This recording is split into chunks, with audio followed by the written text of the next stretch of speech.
څوک د دولت په نشه مس وي څه پروا یې نه وي، څوک نیمه شپه کې پاک الله ته دعاګانې کوي،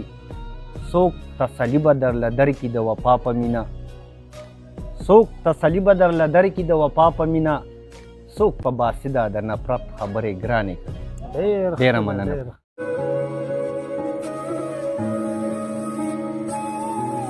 لومبې خو زه د صابر تنها صاحب یو جهان مننه کوم چې زموږ تر څنګه راله.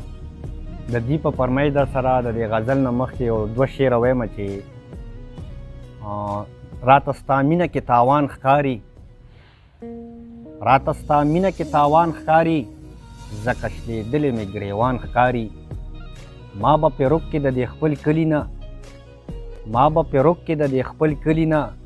دا ستا په پوزه چې پیزوان ښکاري. دا غزل د سرجي شریکومه چې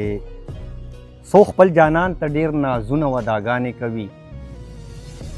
څو خپل جانان ته ډېر نازونه وداګانې کوي، څوک د هجران په لمبو سوځي ژړاګانې کوي، څوک خپل جانان ته ډېر نازونه وداګانې کوي، څوک د هجران په لمبو سوځي ژړاګانې کوي، څوک محبت ساتي په زړه کې د هر چا دپاره، څوک د غرض په بازار ګرځي سوداګانې کوي. مننه کوم. څوک محبت ساتي په زړه کې د هر چا دپاره،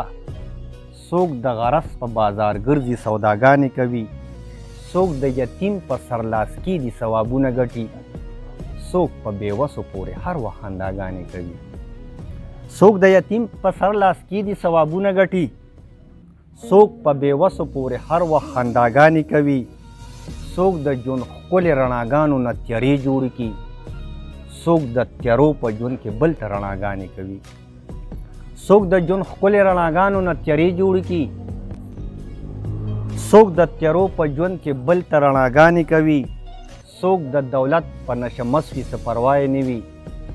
څوک نیمه شپه کې پاک الله ته دعاګانې کوي،